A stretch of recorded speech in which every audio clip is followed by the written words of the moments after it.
I know what you're about to say. You think I've lost it. How can one of the largest, if not the largest, independent channel on YouTube be doing YouTube wrong? Yes, his growth is exploding. Yes, he's got an audience that will follow him to the end of the earth. Yes, they're all 9-year-olds and they're very dedicated, and he's even got one of the largest threads on Reddit. But he's doing YouTube wrong. He may be making money. He may be growing his audience, but if you start your YouTube channel today and you start modeling yourself on what PewDiePie is doing, you will fail. Here's 5 reasons why. 1, he clickbaits. In the last few videos, he's actively gone out of his way to make thumbnails that are clickable, that are fantastic and engaging, but when you click through, it's not actually anything that he's doing in that video. He's doing Lawai, where he's reviewing his Reddit thread, and his titles are things like, I got scammed, I got cancelled, how dare you say this to me, Joe Rogan, my apology video, all of which have fantastic thumbnails and would marry up to the title,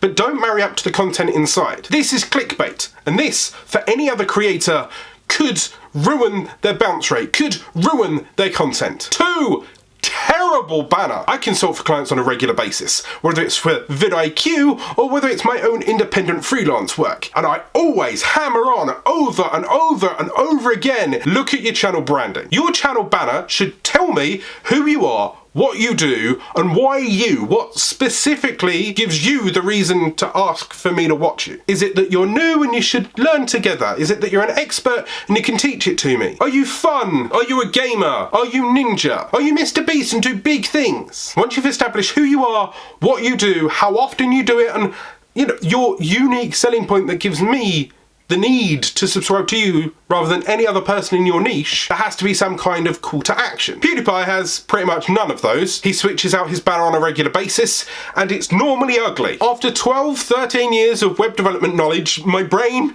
is on fire and I hate it. 3, avatar, equally as bad. I would teach clients that it needs to be eye-catching and it needs to be brand relevant, whether it's a logo, whether it's a face, something that can engage people, something that is recognizably, identifiably you or your brand. PewDiePie has a weird coloured square. It's not even his face. 4, no SEO. Terrible titles that nobody would search and tags that are completely pointless or non-existent. Can you tell that my blood's boiling? Like, if he was my client, I would have to shout at him and stab him in the face with something. You should be focusing on tags. You should be focusing on search or a trend, something that people could find you by. 5, random content. One week it's Lawai, next week it's Minecraft, then he's gone back to live streaming, and then he's doing some weird random game that I've never heard of, and then he's building a tambourine tower. The random content can destroy a niche. If people don't understand who you are and what you're doing and what they can rely on from you, it can be confusing and put them off. They might subscribe for the tambourine towers and not give a crap about Roblox. Now wait,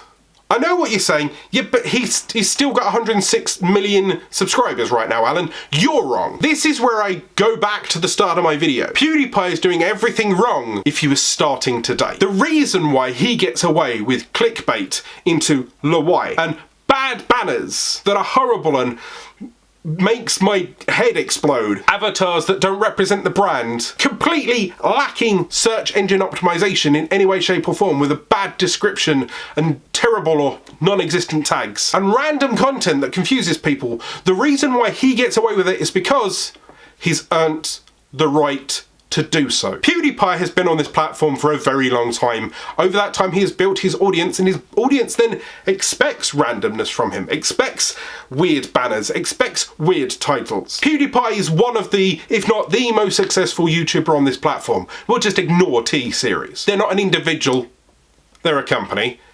Anyway, PewDiePie is doing it wrong if you're starting a YouTube channel today. So what you need to do is think of everything that I've just said and make sure that you're not copying PewDiePie, because just because he does it doesn't mean you can do it successfully. I've been on this platform with this YouTube channel for over 3 years. I've been on YouTube consulting for nearly 8. I've doubled my channel growth since January, all through hard work, consistent uploads, optimization, creating content in a niche that people recognize me for, and making sure that my branding supports me and my brand. Maybe you need help creating your banner. There's a video here. Or maybe you need help making better videos. There's a playlist here. Remember to subscribe for regular videos where I shout at you down the camera lens telling you that PewDiePie is done wrong.